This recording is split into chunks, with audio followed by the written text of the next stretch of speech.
Good morning. Welcome to the Paul Green Comedy PaulCast, June 1st, 2024. This is episode 185.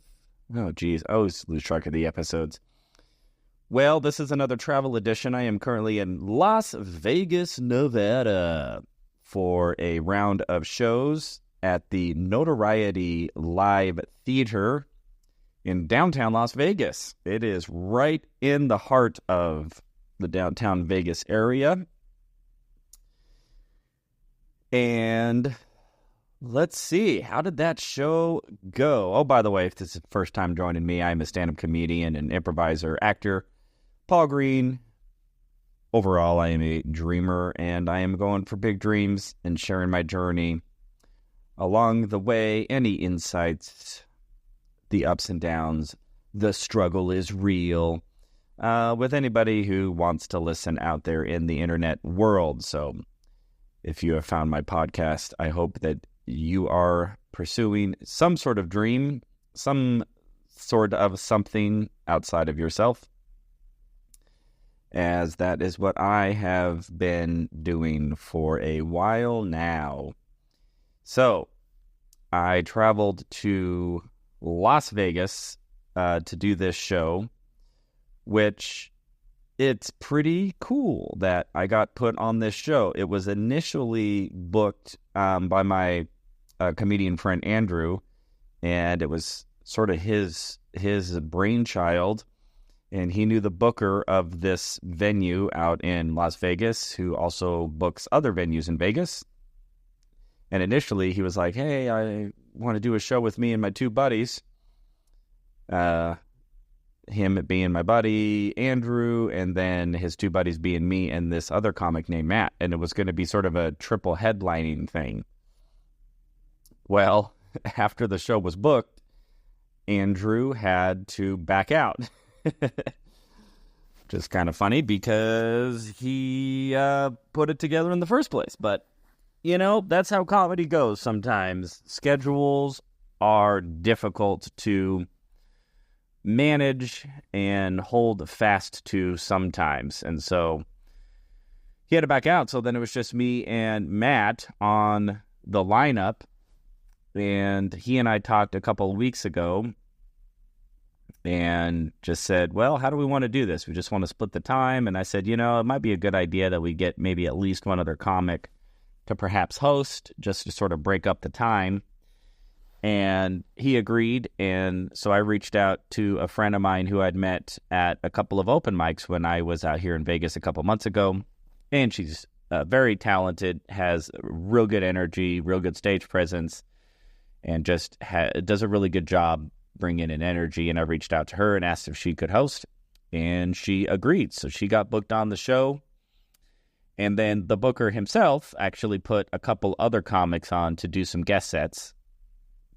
So we ended up with 5 comics when for a while there it was only 2. And everybody did really well. It was not super well attended. We maybe had 20 audience members, and it is a bigger venue, so that does make it a little difficult. I mean, there was enough people to like hear laughter, and it wasn't like destitute, but the venue itself is a very interesting performance venue. There's, I think, 3, maybe 4 different performance rooms within the venue. It's a very large venue. And on a previous podcast, you may have heard me mention that I think I had performed there before, and I have. So I performed at this venue about 2 or 3 years ago with a production called Laugh After Dark, which is a local Vegas sort of comedy production company. And Laugh After Dark even had some comedy specials that they were releasing on Amazon Prime. And I remember seeing a couple of friends of mine get on the Laugh After Dark comedy special. So they're a whole thing. and they produce a comedy festival. I actually did their comedy festival a year ago and had a incredible time. So, so I had performed at the Laugh After Dark performance at this venue again a couple years ago, but it was in a different room. It was again, there's like 3 or 4 performance venues, so it's like 4 venues in one. It's a pretty impressive undertaking. So the stage that we performed on last night, I have never performed on because it wasn't the stage that I had done the show on a couple of years ago. And this particular stage was once upon a time a movie theater with stadium-style seating and very steep. It's like a pretty steep incline of these theater seating or whatever. So you walk in, I mean, it probably seats, I bet you busting at the brim, maybe 150. I mean, it was pretty big, maybe even 200. I should count the rows and seats tomorrow night just to see how many it holds. And then, so once you get past the stadium seating, then there's a sort of blank floor area for maybe about 15 feet until you get to the stage. And then in that area, they had placed more tables and chairs. So yeah, a pretty big venue. And then the stage was really big and very impressive. I mean, it was really set up, maybe even to be more of like a stage for a band, because it was pretty big. And they had the big, not projection, but the big like LED screens, and they were flashing the comedy show logo on this gigantic screen that was probably like 8 feet by 8 feet, maybe even bigger than that. Anyway, and they had like 3 of those. So they had one on each side of the stage, and then they had a big screen in the back of the stage. And again, like just a really big space. So very cool venue. And I was very excited to be on the show. It was just really cool that I'm like, oh my gosh, I have a spot in a show in Vegas, and people know me well enough, my buddy Andrew, to get me this gig. And this booker was kind of taking a chance on me based off of Andrew's recommendation, because he had never seen me do comedy before. I didn't submit or anything or put in a video. It was, again, all Andrew's brainchild. And even though he was unable to do the gig, the booker kept the gig as is, which was very cool. And I was grateful for that. So on to the show. So now with that few of people in a pretty big space, it can be a little difficult for comedy, especially because the people were very spread out. They're spread out all over this venue. We did have a handful of people in the front row, maybe about 8 people in the front row. And by the front row, I mean in those tables and chairs, like right up front. So they were like right in front of the stage. And then, yeah, again, maybe another 15 or so that were scattered out in the movie theater style seats. And overall, the audience was really great. They were a lot of fun. They were ready to laugh. It is a little bit more challenging to like get the energy going when there's that few people in that big a space and they're that spaced out. So, that's always a little bit of a challenge, a little bit of an issue, but I felt all the comics did very well. My set went very well. I was happy with it overall. And then I did my token. I interviewed a couple who was sitting in the front row. Luckily, there was a couple in the front row for me to interview, and then kind of got a little bit of their life story and then improvised a song about them, which was really fun. And what was so cool is I have some family who lives in Vegas, my uncle and aunt, and they have 5 kids, and a lot of them still live in Vegas. So one of my cousins came to the show with her husband, which was so cool that they came out to see me and support me. And after the show, I got to go grab dinner with them and just had the best time. My cousin and her husband, they're so cool, they're so fun, and they're so supportive of me. And it was just so great getting to really catch up with them. I haven't sat down and talked to them, it seems like in years.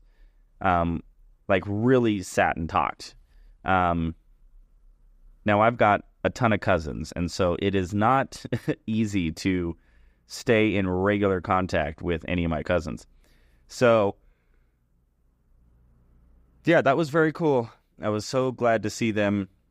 We had an in-depth conversation about all kinds of stuff, and we're able to catch up on all of our life stories. And then, obviously talked a lot about comedy, talked about, my set. They had come out when I had done another comedy festival for Laugh After Dark about a year ago in October. And they came out to my show there as well. So they've now seen me twice in less than a year, which is just such a huge blessing to have family like that who will come out and support when I'm performing in their hometown. And those of you who follow the podcast know that I have made a concerted effort to rewrite my whole act from square one, pretty much starting with nothing. And so I've been doing a ton of writing. And the set that I did last night was a completely different set than what I had done 5 or 6 months ago when they had seen me when I was in Vegas then. And so I was very curious if they noticed a difference or what their thoughts were between the material I was doing 6 months ago and the material I did last night. And they were actually aware. And her husband, his name's Tyler, really cool guy. That's my cousin's husband, really started to point out how he noticed that what I was talking about, I was talking a lot more like general opinions instead of sort of being very specific about this life event that had happened to me. And just said that, yeah, it was really funny. Of course, like most stand-up comics, I'm incredibly insecure and need constant emotional validation. And so I was just going, man, but how did it sound to you guys? Because I couldn't really tell if the audience was into me. I couldn't tell if I was killing. And, because the audience was so spread out. And, it's really hard to get that sort of rolling energy feel that you get in a comedy club when it's packed and everybody's tight in there, And they just said, oh, yeah. He's like, people were laughing. He said, oh, yeah, there was this kind of woman near to me who was just laughing her head off and, and all that kind of stuff. So it made me feel really good because I wasn't sure how well the set did just because of the scattered sort of lighter audience. So anyway, I had just the best time hanging out with my cousin and her husband and doing the show. Before the show, I found a local chapter, I guess, of the new CrossFit gym that I had joined. So even though they're a franchisee, independently owned and operated, there was one in Vegas. And so I actually just dropped in. Oh, by the way, if this is your first time, the reason I'm shifting gears to this is I've been talking about this new fitness regimen that I'm on, or this new CrossFit gym that I had signed up with that does weekly or daily classes. So, I didn't want to miss a day. So I'm 3 days in a row. And so I was able to go to the Vegas version of this. They didn't have a specific class at the time that I went there, but it was just open gym hours is what it said on their website. So I was like, oh, cool. I'll just go to Open Gym website. I'm sure there'll be a bunch of people. I can just like work out and whatever. So I show up and I'm the only guy there. It's just me and then this woman who was sort of just there. And the door was actually locked, but she was standing behind the desk there and could see me. So she unlocked the door for me, and then I explained my whole situation, how I'm actually a member of a gym in Phoenix, but I'm here in Vegas and would love to work out, et cetera, et cetera. And so she's like, oh yeah, no problem, just go on in there. And there was literally nobody in the room or in the whole exercise studio. So I was just in there by myself and just did a handful of exercises just to sort of keep with the pattern of exercising every day and being deliberate with it. So I will also be going back there here in a little bit because I signed up for a 9:30 a.m. class because that was the latest class on their schedule. And I want to get a workout in tomorrow or today so that it just doesn't turn into me not disciplining myself to get some exercise in every day. And that's why I signed up for this gym.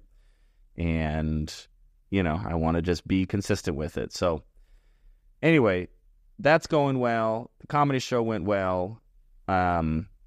Things are looking really good for the upcoming Midlife Crisis comedy podcast, the other podcast that I do and that I co-host with Josh Novi.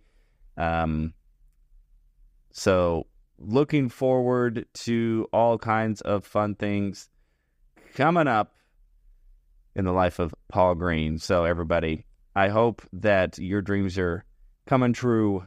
You're having cool experiences. You're pushing through all the bad times to get to the good times. So I'm going to try to get ready here to take off for the gym workout, although I am still very tired from last night. And, that's just how it goes, though. I'm traveling, I'm doing comedy, I'm living my dreams, and I am loving it. So everybody, I hope you're out there doing the same. I love you all so much. Thank you for listening. And this is the Paul Green Comedy Podcast, June 1st, 2024, episode 185. I love you all so much. I'll talk to you soon.